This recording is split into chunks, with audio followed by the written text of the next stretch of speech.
Quelle est la première chose qui te vient à l'esprit lorsque tu penses à la République démocratique du Congo?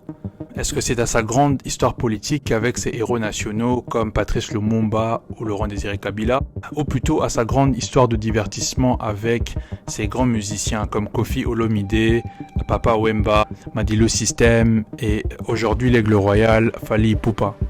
En tout cas, peu importe que tu sois un passionné de politique ou un grand amateur de rumba congolaise, la culture congolaise a su nous émerveiller pendant plusieurs années de par sa richesse et sa particularité. Mais est-ce que la culture congolaise c'est seulement la politique et la musique? Mais est-ce que le Congo n'a pas d'autres héros qui dans différents domaines ont pu contribuer au développement de ce beau pays? Dans cette vidéo, je vais vous parler d'un Congolais qui a lutté pour la liberté de la presse au Congo, mais aussi pour l'introduction de la perspective congolaise dans la littérature africaine dans une époque où elle était très absente. Et je vais vous expliquer pourquoi son combat est aussi important pour les enjeux auxquels le Congo a à faire face aujourd'hui. Voici l'histoire de celui qui est considéré par plusieurs comme le père de la littérature congolaise, Paul Lomami Tshibamba.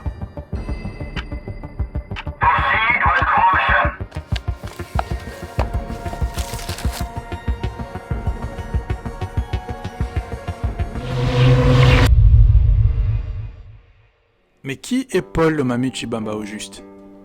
Le 17 juillet 1914, le petit Paul Lomami voit le jour à Brazzaville, capitale de la République du Congo, de parents originaires du Congo-Kinshasa.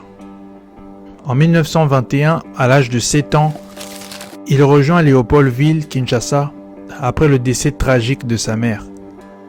Arrivé à Léopoldville, son père va perdre son travail, ce qui va l'emmener à traverser des moments très difficiles et le conduire à devenir chégué ou enfant de la rue. Durant ces moments-là, il manque de quoi se nourrir et se vêtir. Après un long moment passé dans la rue, Paul Lomami sera repéré par un prêtre et inscrit de force dans une école catholique de la ville, appelée l'Institut Saint-Joseph des Pères de Cheux. J'étais assez malheureux de mon enfance. De 1920 à 1923, je vivais d'expédients. C'est le père de la Kétule, alors directeur de l'Institut Saint-Joseph de Kinshasa, qui pourchassait les enfants qu'il appelait gamins de rue, qui les amenait à l'école de force. C'est comme ça que j'ai commencé à fréquenter l'école de temps en temps, jusqu'en 1924. Il a fini par me mettre en prison pour que je ne puisse pas fuir l'école.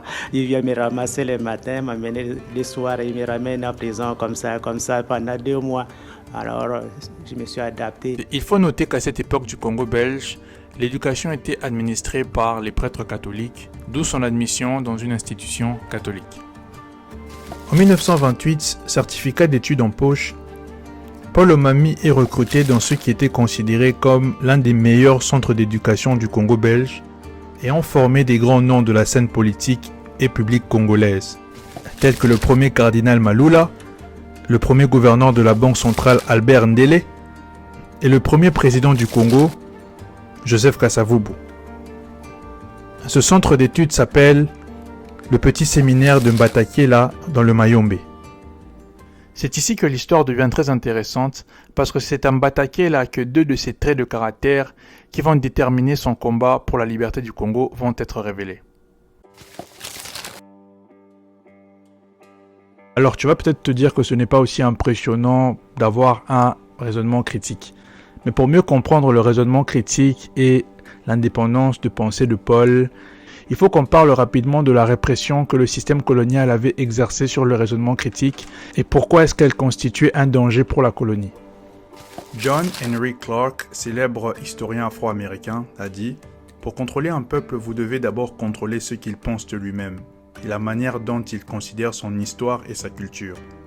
Et quand votre conquérant vous fait honte de votre culture et de votre histoire, il n'a pas besoin de murs de prison ni de chaînes pour vous retenir. » Cette citation est très révélatrice des méthodes psychologiques qui étaient employées sur nos ancêtres par l'Occident pour les pousser à croire que notre culture était inférieure à la leur et de surcroît considérer leur situation comme étant normale. Selon l'historien belge David Van de Broek dans son livre Congo, une histoire, Le système éducatif avait été un instrument puissant de contrôle des mentalités et de division ethnique au Congo belge. Professeur de troisième latine, comme je vous le disais, et un de mes élèves m'a rappelé que je leur disais de temps à autre, un jour vous serez fiers de votre culture. Et ça, ils disaient waouh, parce que leur idéal à ce moment-là, c'était de copier l'européen d'aussi près que possible. Copier l'européen, c'est bel et bien ce que le Congolais était obligé de faire durant la colonisation. Et avec le système éducatif en marche, l'aliénation des Congolais à leur culture ne devenait que de plus en plus forte. Ceux qui parmi les Congolais arrivaient à se rapprocher de plus en plus de la culture occidentale se voyaient élevés au rang d'évolués par la colonie.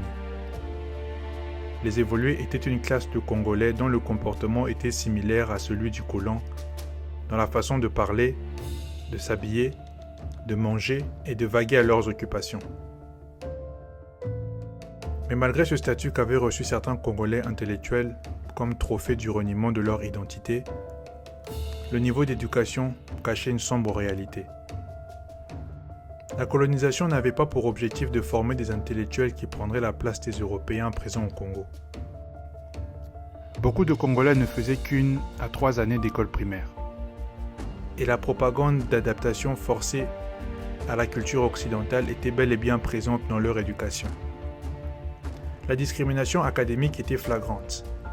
Les étudiants considérés comme peu futés par les professeurs étaient formés à devenir des ouvriers pour le régime.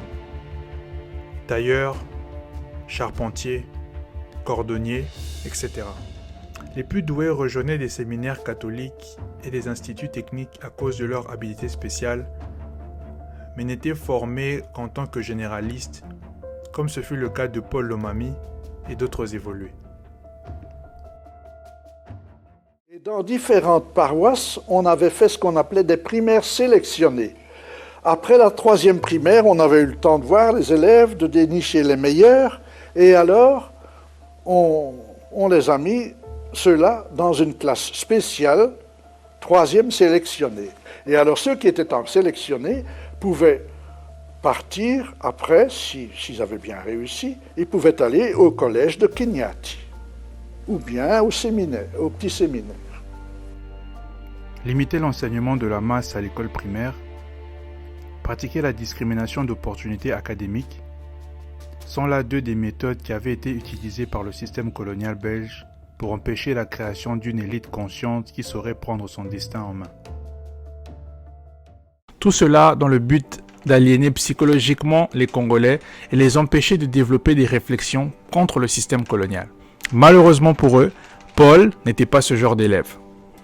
En 1932, il y a eu un peu de discussion. J'étais alors en première année de philosophie. Il y avait notre professeur, nous étudions ce jour la logique, le principe de causalité. Et il nous présente comme exemple qu'il n'y a pas de fumée sans feu. Vous voyez la fumée, vous dites qu'il y a du feu. J'ai dit la cause principale du feu, c'est celui qui l'a allumé. Alors là, le père professeur a trouvé que j'avais l'esprit superstitieux. Je cherchais des causes occultes, des causes secondaires, des choses comme ça. Si bien que j'étais un peu traduit devant le corps professoral, dont le recteur, qui m'a puni à couper des bois de chauffage. Dès les premiers jours, j'étais mordu par le serpent. Ce sont les injustices qu'il aura rencontrées tout au long de son parcours scolaire qui vont renforcer ses questionnements sur l'aspect éthique de la colonisation et le guider vers sa passion, l'écriture.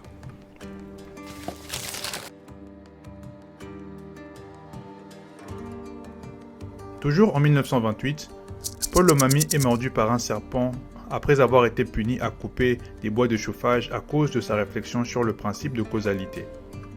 Et cette morsure va partiellement lui rendre sourd. Cet événement va transformer son caractère et le rendre beaucoup plus méditatif et replié sur lui-même. C'est durant cet isolement que Paul va découvrir sa passion pour l'écriture en décidant de se former à la dactylographie, puis plus tard en se lançant dans le journalisme en tant que rédacteur dans le journal créé par les missionnaires catholiques, La Croix du Congo. Après un bref passage dans La Croix du Congo, Paul Omami occupera diverses positions managériales dans des grandes sociétés de l'époque, comme la Compagnie des chemins de fer du Bas-Congo. Dans ces sociétés contrôlées par les colons, il sera souvent victime d'injures raciales et d'agressions physiques. Toutes ces expériences négatives vont alimenter sa plume de militant dans ses œuvres comme Ngemena, Ambongo ou encore le célèbre roman Ngando. En 1945, il remporte le Grand Prix littéraire à la Foire de Bruxelles pour son ouvrage Ngando.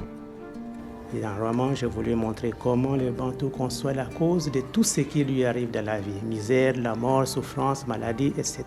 Je voulais démontrer cela sous forme de romans. Et ce roman m'a mérité le premier prix, comme je vous avais dit tout à l'heure. Par son œuvre, il sera considéré par plusieurs comme le précurseur de la littérature congolaise et contribuera énormément à faire découvrir au monde une façon purement congolaise de voir la vie et les réalités sociales dans une époque où la conception de la vie et des valeurs sociales était fortement imposée par la colonisation.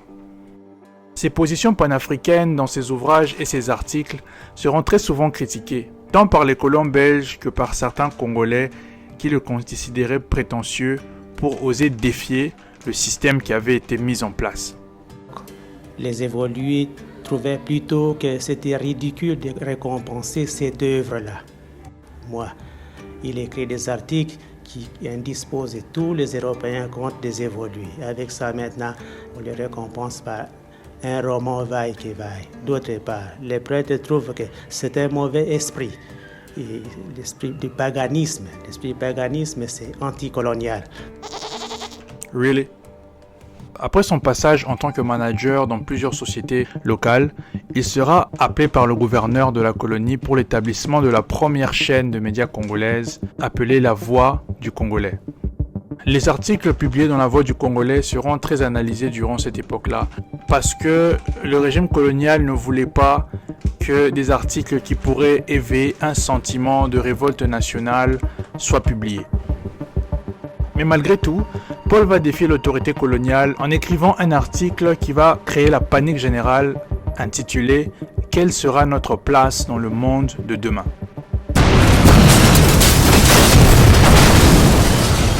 Son article va remettre en question la place du Congolais dans son pays et condamnera l'exclusion des Congolais par les Belges dans la prise de décision des affaires internes et externes du pays. Au deuxième numéro, c'est mon article qui avait paru. Cet article s'intitulait « Quelle sera notre place dans le monde de demain ?» C'est un long article assez audacieux. L'idée de fond, c'était qu'est-ce qui fait que dans la gestion des affaires de notre pays, nous soyons toujours traités comme des hors-sujets. Il faut que nous collaborions étroitement. Donc, dans toutes les hiérarchies de l'administration, qu'il y ait des indigènes évolués en collaboration, depuis le gouverneur général jusqu'à l'administrateur du territoire. Ça, c'était mon idée.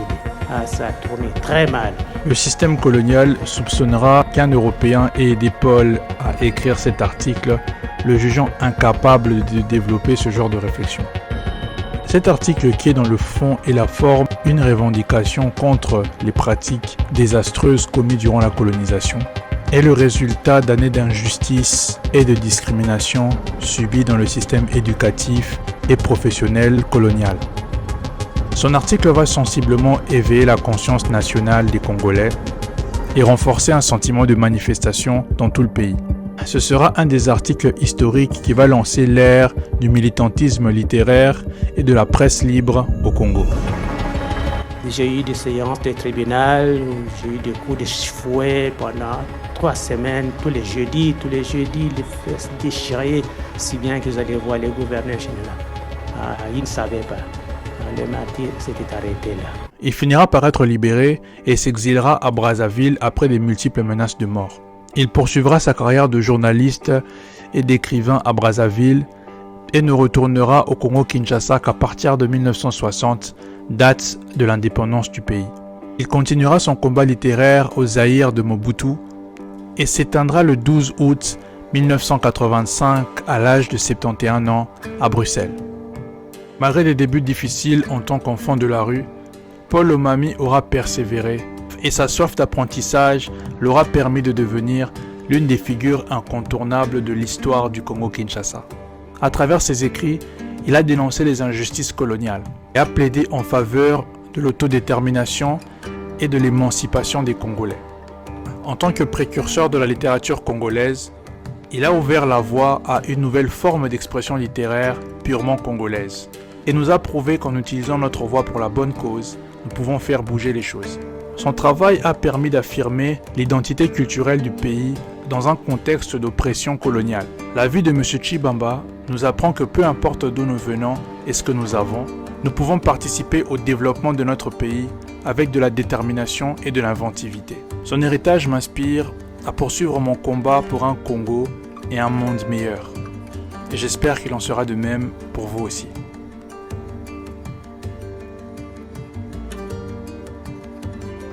Vive les Congo indépendants et souverains.